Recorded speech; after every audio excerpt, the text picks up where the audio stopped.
15 octobre 2016, cette date sera entre autres marquée par la tenue à Lomé au Togo du sommet extraordinaire de l'Union africaine sur la sécurité et la sûreté maritime et le développement en Afrique. La République démocratique du Congo a été représentée à cette conférence de haut niveau par une importante délégation conduite par le ministre des Affaires étrangères et de la coopération internationale, Raymond Tshibanda Ntunga Mulongo, qui y a également représenté le président de la République, Joseph Kabila Kabange, retenu par d'autres importantes obligations d'État. On a aussi noté la présence du vice-ministre des Transports et Voies de Communication, Simplice Ilunga Monga, des ambassadeurs itinérants du chef de l'État Séraphin Ngouège et Antoine Gonda Mangalibi, ainsi que du chef de la mission de la RDC à l'Union africaine, Claude Nyamugabou, et la liste est encore longue. Plusieurs interventions à retenir de la cérémonie d'ouverture. La première a été le message du président togolais Faure Gnassingbé, hôte du sommet. Ce dernier a précisé qu'il est ici question pour la région, un an après le lancement de la décennie africaine 2015-2025 des mers et des océans, de convenir d'un socle réglementaire et opérationnel doté des mécanismes appropriés pour traduire en action la volonté d'agir de façon méthodique et concertée. Et c'est dans cette optique que s'inscrit le projet de la Charte africaine de sûreté et de sécurité maritime adopté à l'issue de cette conférence par les chefs d'État et de gouvernement. À son tour, Nkosazana Zuma, présidente de la Commission de l'Union africaine, a rappelé la pertinence de la décennie 2015-2025 des mers et des océans visant à créer des opportunités pour les entrepreneurs africains et à promouvoir le développement tous azimuts du continent. Enfin, Idriss Déby Itno, président en exercice de l'Union africaine, qui a ouvert et clôturé ses assises, a mis un accent sur le manque à gagner qu'enregistre l'Afrique du fait de l'insécurité maritime. Et ce manque à gagner s'évalue en milliards de dollars américains. Il s'avère aussi que dans ces continents, plus de la moitié des pays sont côtiers et sont donc directement touchés par ce fléau dont l'éradication exige une stratégie de lutte régionale. Immédiatement après la cérémonie d'ouverture, les chefs d'État et de gouvernement ainsi que leurs représentants dont Raymond Tshibanda Ntunga Mulongo pour le compte du président de la RDC ont été conviés à un huis clos au terme duquel la grande nouvelle relative à l'adoption de la charte dite de Lomé a été annoncée au cours de la cérémonie de clôture. Un événement historique, a déclaré Denis Sassou Nguesso, président du Congo-Brazzaville, invité à prononcer les mots de remerciement. La Charte africaine de sécurité et de sûreté maritime est l'instrument juridique dont le continent se saisira désormais pour tirer toutes les dividendes des mers et des océans pour le développement de ces États, ont reconnu tous les intervenants à ce sommet. 90% des échanges de l'Afrique avec le reste du monde passent par la voie maritime et que donc cette insécurité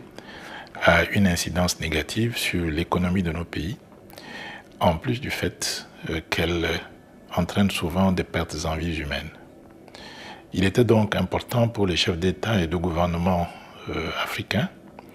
de prendre à bras le corps ce problème qui touche pratiquement tous les pays, y compris les pays non côtiers, car même ces pays-là voient leurs échanges passer par les ports maritimes du continent.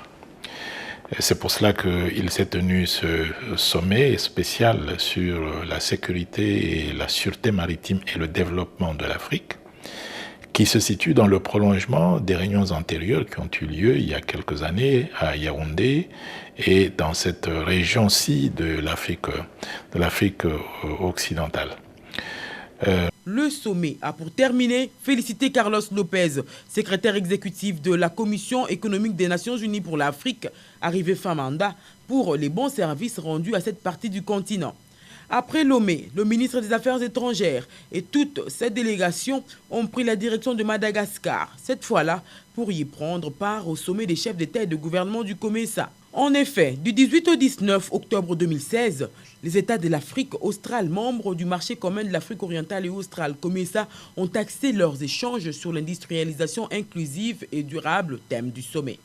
Aux côtés des chefs d'État et de gouvernement ainsi que d'autres chefs de délégation, Raymond Tshibanda Ntunga Mulongo, ministre congolais des Affaires étrangères et de la coopération internationale, a pris part à ces assises au nom du président congolais Joseph Kabila Kabange. Dans la délégation, on pouvait remarquer la présence de Germain Kambinga, ministre de l'Industrie, de l'ambassadeur Mayele, représentant de la RDC en Zambie, du secrétaire général à la coopération régionale Joseph Nkoy Baoumbu, ainsi que de tant d'autres experts de haut rang venus des différents secteurs de l'administration congolaise, concernés par les questions économiques et échanges commerciaux. La République démocratique du Congo était au centre des enjeux du sommet, notamment s'agissant des points relatifs à la politique d'industrialisation de la région, priorité des priorités, à la ratification de l'accord portant création de la zone de libre-échange et à la facilitation du commerce avec la Goa, prolongé pour 10 ans. Un autre sujet débattu, c'est le lancement du CVTS, COMESA Virtual Trade System, un mécanisme régional permettant de contrôler effectivement de manière électronique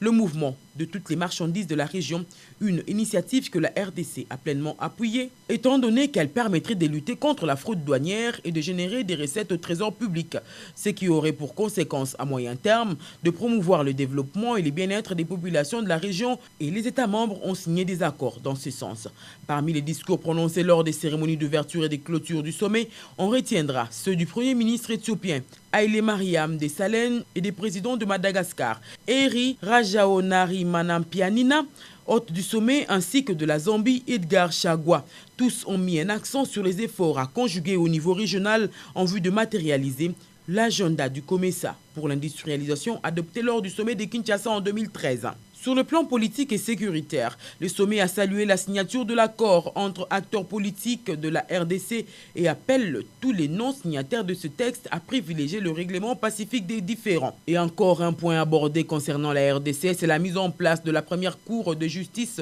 du COMESA et l'élection de son juge principal. Les membres de cette structure nouvellement créée ont ainsi prêté serment en plénière en présence de chefs d'État ici réunis. La RDC, qui avait présenté un candidat à ces postes, devra attendre le prochain mandat, le Zimbabwe l'ayant décroché pour cette fois. Quant à la question relative à l'élection du directeur administratif de cette organisation sous-régionale, ce point fait encore objet de délibération.